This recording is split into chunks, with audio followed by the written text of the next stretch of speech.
commis ça. Pourquoi? Parce qu'ils ont été tentés par le gouvernement charismatique. Erreur à vous, parce que ce soit les éveillés, vous êtes aussi morts, malgré tout ce que vous avez fait. Regardez aujourd'hui, où est-ce qu'ils vont les éveiller? Tout vers les Nganga. Regardez comment ils se comportent, comme les Nganga, l'autre fois. Mais la seule chose qu'ils font, ils diabolisent les Nganga, mais eux-mêmes ils font les Nganga. Oh, que Dieu vous pardonne. Faisant la confusion de la parole, et les gens ne savent même pas c'est quoi la parole. Et que Dieu vous aide, parce que vous ne savez même pas c'est quoi le Saint-Esprit. Comme il descend dans un homme, vous n'avez jamais eu cette expérience. Lorsqu'il descend en toi, ta vie change, parce que c'est Dieu en toi. Quand Dieu est dans un homme, l'homme change. C'est dommage que les gens ne comprennent pas ces choses. Mais est-ce qu'il y en a encore d'autres? Je sais qu'il y en a derrière les chairs, des hommes qui cognent comme ça, sans gants, des vrais boxeurs. Pas comme le boxeur gabonais. Oh, qu'on appelle tout à l'heure, je ne sais pas comment on appelle, le magicien.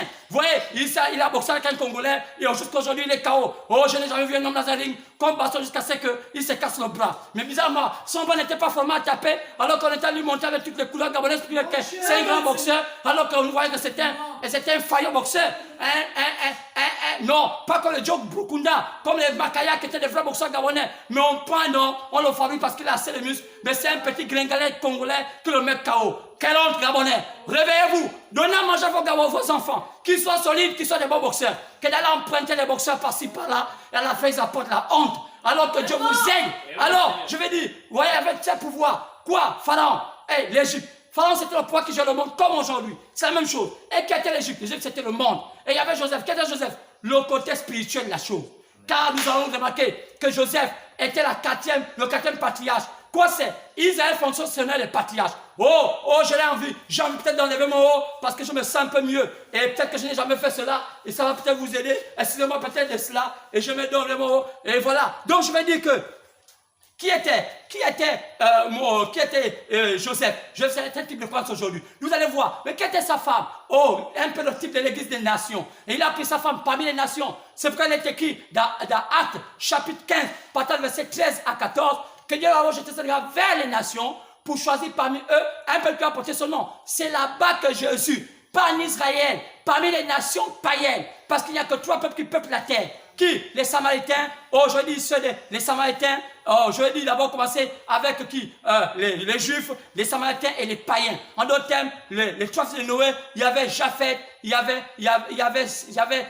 Japheth, il y avait Sem et il y avait Cam. Je vais bien placer ça. Il y avait Sem, il y avait Japheth, il y avait Cam. Alors ça voulait dire, il y avait les Juifs, il y avait les Samaritains et il y avait les païens. Et Jésus est parti vers les Juifs, après chez les Samaritains, il n'est jamais venu vers les païens. Lorsqu'il vient vers les païens, comment il vient? Il envoie ses ouins. Et il envoie partout dans ses ouins. C'est après chapitre 2, après chapitre 3, il envoie ses ouins pendant 7 ans. On appelle 7 ans de l'église. Après que Paul ait marqué le fondement, et les autres devaient venir. On avait un homme appelé Irénée. On avait un homme, ils sont là. Oh, je peux peut-être vous montrer cela. Il y a des photos. Oui.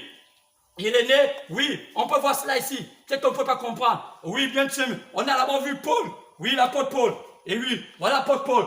L'apôtre Paul, il y a d'abord eu l'apôtre Paul pour les païens, parmi la lumière. Après l'apôtre Paul, on avait un homme appelé Irénée. Ça là, c'est le plan du salut. Peut-être que vous ne comprenez pas ces choses.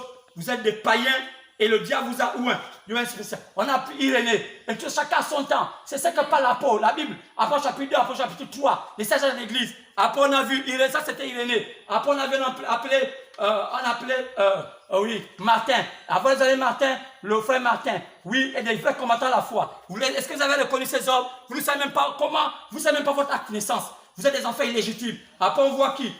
On voit Luther, celui qui a bougé les catholiques. Un bravo, un vrai soldat. Il a donné beaucoup de postes catholiques. Grâce à lui, on a commencé à être bien. Oh, on continue. Après on a John Wesley.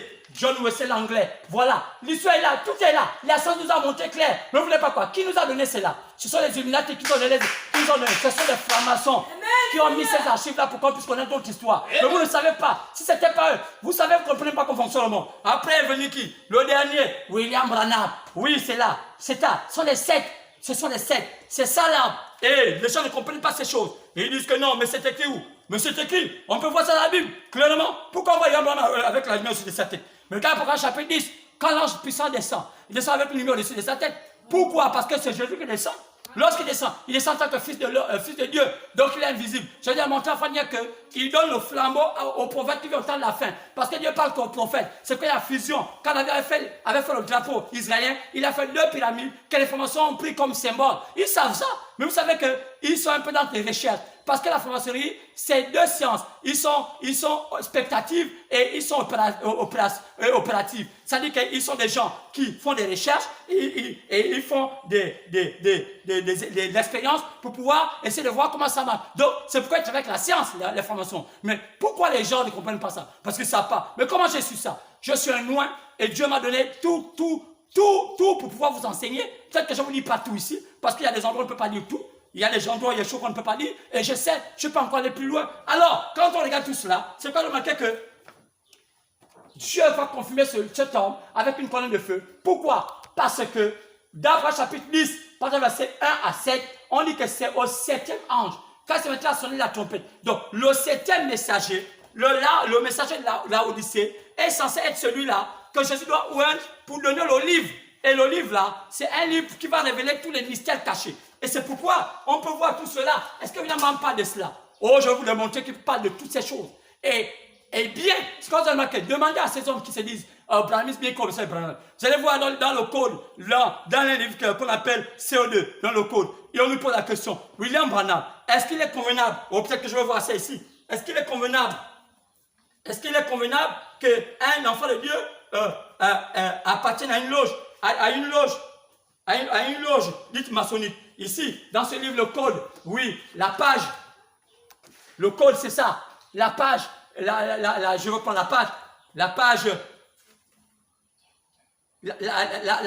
626, paragraphe 162, on dit, est-ce qu'un vrai enfant de Dieu peut appartenir à un club maçonnique? Il dit oui, il peut appartenir. Il dit que votre lumière brille partout. Maintenant, quand il dit ça, maintenant vous qui dites, la franc-maçonnerie n'est pas vrai. Pourquoi un vrai homme de Dieu dit cela? Mais attention, quand il le dit, c'est en guillemets, il faut me savoir qu'est-ce que ça veut dire appartenir à un club. Non. Vous savez, c'est ce qui embête aux gens. Il y a tant des hommes qui croient aux choses n'importe comment, ils ne savent pas ce qu'il faut. Car les maçons ne sont pas des dangers pour l'Église. Ce n'est pas la franc-maçonnerie qui c'est le danger pour l'Église.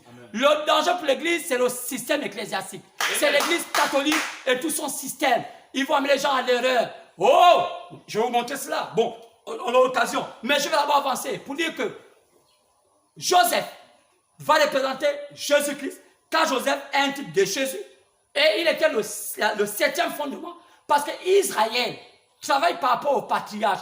Quand vous demandez à Israël, tu crois en quoi? Il va dire, je crois au Dieu d'Abraham, le Dieu d'Isaac, le Dieu de Jacob. Et il dit aussi même le Dieu de Joseph. Pourquoi? Parce qu'ils avaient 4 piliers sur lesquels ils reposaient les pensées. Ils reposaient la pensée sur ce que pensait Abraham, ce que pensait son fils Isaac, ce que pensait son petit-fils Jacob, et son arrière-petit-fils qu'on appelait Joseph. Et tous ces 4-là avaient une pensée de la vie, ce qu'on appelle des fondements. Alors on les appelait 4 patriarches. Quand on remarquait que lorsque Dieu a fait ce peuple, il a fait un patriarche qu'on appelait Abraham, après il a fait son fils appelé Isaac, après il a fait le dernier qu'on appelait Jacob. C'est Jacob qui a fait les 12 tribus. Regardez bien, lorsqu'il y avait 12 tribus, Joseph faisait partie des 12 tribus. Mais lorsqu'il va mettre au monde ses 2 fils appelés Ephraïm, autant moi, Ephraïm et Manassé, remarquez que le dispositif va changer. Alors, on va prendre Lévi, on va les mettre dans le sacerdoce, on va enlever aussi Jacob dans les 12 tribus, on va remplacer ces 2 postes-là par Ephraïm et Manassé. Donc, Joseph va devenir un patriarche et Lévi va devenir un homme du sacerdoce. Donc, le prêtre de tout Israël. Donc, c'est ça qui montre que Joseph devient un patriarche. Qui est le patriarche? Le guide, celui qui mène le bateau après les autres. C'est pourquoi Joseph est le dernier. Et chaque fondement avait la pensée. La pensée d'Abraham, c'était la foi. La pensée d'Isaac, c'était l'amour. La pensée de Jacob, c'était la grâce. La pensée de Joseph, c'était la perfection. C'est pourquoi il était arrivé au temps de la fin. Donc, quand Joseph est en Égypte, c'est un type du temps de la fin. Et là, il y a une confrontation entre les puissances. C'est la puissance de Jésus qui a le contrôle sur la puissance de Satan. Parce qu'on a remarqué que Pharaon finit par s'incliner parce qu'il n'y a que ceux qui ont la puissance de Jésus qui ont le contrôle sur le monde. Donc, Dieu va permettre que ces enfants, pour un petit temps, vont avoir le contrôle. C'est qu'en ce temps où je parle là, remarquez qu'on n'arrive pas à nous persécuter. On n'arrive pas à nous interdire de prêcher. Mais qui empêche qu'on nous persécute? Quand on prêche, c'est Dieu qui ne veut pas qu'on nous persécute maintenant parce qu'il a établi un temps qu'on appelle le temps de Joseph. Dans le temps de Joseph, c'est Jésus qui règne. C'est pourquoi nous prêchons l'évangile. Il a mis une atmosphère pour que dans tous les cieux, dans tous les gouvernements, les gens ne persécutent pas les chrétiens. Alors qu'avant nous persécuter, Parce que nous sommes au temps de la perfection. Nous sommes au temps où Dieu veut que toute la vérité soit dite sur le christianisme. Toute la vérité soit dite sur le monde des ténèbres. Pour qu'on n'empêche pas au fait ce Dieu. Donc moi, j'ai le temps de donner ça, jusqu'à ce que je quitte la terre, parce qu'après on va nous interdire de le faire. Les démons seront relâchés. Il est écrit, alléluia, c'est vrai. Si vous ne croyez pas, un temps on ne pourra plus prêcher ces choses. La Bible dit que, une persécution va s'abattre sur la terre. Mais l'époux serait caché où? L'époux serait déjà enlevé. C'est quand l'enlèvement, c'était un enseignement. Ce n'est pas comme vous pensez. Et beaucoup de gens parfois rêvent, je suis déjà enlevé. Je sais, parce qu'ils sont mal enseignés. Par exemple, qui dit que l'enlèvement, c'est quand on meurt. Mais le est déjà mort. Et peut-être nous sommes encore vivants. Donc si c'est lui, nous on devait déjà être perdus. Oui, il y a tellement de cons. Pourquoi? Parce que les gens ne s'asseyent pas. On ne regarde pas bien les Écritures. William Branham dit que ce n'est pas donné aux bébés pentecôtistes. Ce message-là n'est pas donné aux bébés pentecôtistes. Aux petits, il faut d'abord apprendre les ABC avant de connaître l'algèbre. Tu ne connais pas les ABC. C'est l'algèbre que tu vas connaître. C'est dommage. Nous, aujourd'hui, les Gabonais, il était au CM2. On va l'inscrire à EPI en seconde ou bien en terminale. Et au tour des bacs, ils échouent parce que c'est plein des gens qui ont les niveaux de CP2 qui sont à l'université par des trucages. C'est des corrompus papa qu'on donne 500 000, ils donnent les bacs. Un bac qui n'est plus un bac réel, un bac avec plein haut. Et au cours des gens, moi j'ai fait le bac, j'ai eu le bac, j'ai eu ceci. Alors quand on regarde le fond, même l'écriture, même le français, c'est un français cousu, décousu. Même peut-être que même moi qui n'ai même pas le niveau de bac, je la capte de mieux parler français. Mais c'est dommage. Alors que Dieu pardonne, nous, on va voir que les deux puissances sont là. Comment maintenant faire? Joseph doit agir. C'était un temps aussi d'épidémie. Lisez l'histoire. Les vaches étaient les nègres. C'était pas les bêtes. À cette époque-là, c'était les vaches. Aujourd'hui, ce sont les chauves-souris. C'est une épidémie en ce temps. C'était toute la terre. Et toute la terre aussi est passée dans la misère. Il y avait aussi la famine. Mais qui avait la solution? Joseph. C'est Joseph qui avait la solution. Qui est Joseph de 7 ans? Le message du temps. Qui est Joseph de 7 ans? La parole parfaite révélée. Qui doit montrer comment fonctionne. C'est pourquoi. Regardez bien. Rentrons dans les bonnes choses. Rentrons dans les bonnes choses. Bien aimé, regardez bien. Comment reconnaître Joseph? Pourquoi vous dites que Joseph, c'est son, plutôt, le temps de Joseph, il y avait le pharaon. Oui, la Bible dit qu'il y avait pharaon. Il y avait aussi l'Égypte. Oui. Il a dit que la lumière va être du côté du monde. Donc, Actes chapitre 15, 13 à 14. Dieu va envoyer Jésus vers les nations. Pour chercher parmi ces nations un peuple qui a porté son nom. C'est dans les nations que Jésus cherche son épouse. Dans chaque nation du monde, Jésus va choisir une qualité de personnes. Ce sont ceux-là qui vont faire partie de ceux qui vont porter le flambeau, qu'on appelle les élus. Ce ne sont pas les églises qui sont élus. Ce sont des individus que Dieu choisit par le baptême, le vrai baptême du Saint-Esprit. Pas parce que je vois en Côte d'Ivoire. Ils dansent, je ne sais pas quel genre de danse. Parce que je vois au Congo. On Zambie Malamu avec les tout petits au Kejaz en Jésus-Christ. Parce que je vois au Gabon avec l'Onjobi en Jésus. Non! Une véritable église née de nouveau, remplie du Saint-Esprit, des gens changeants. Quand on les voit, la vie reflète la parole.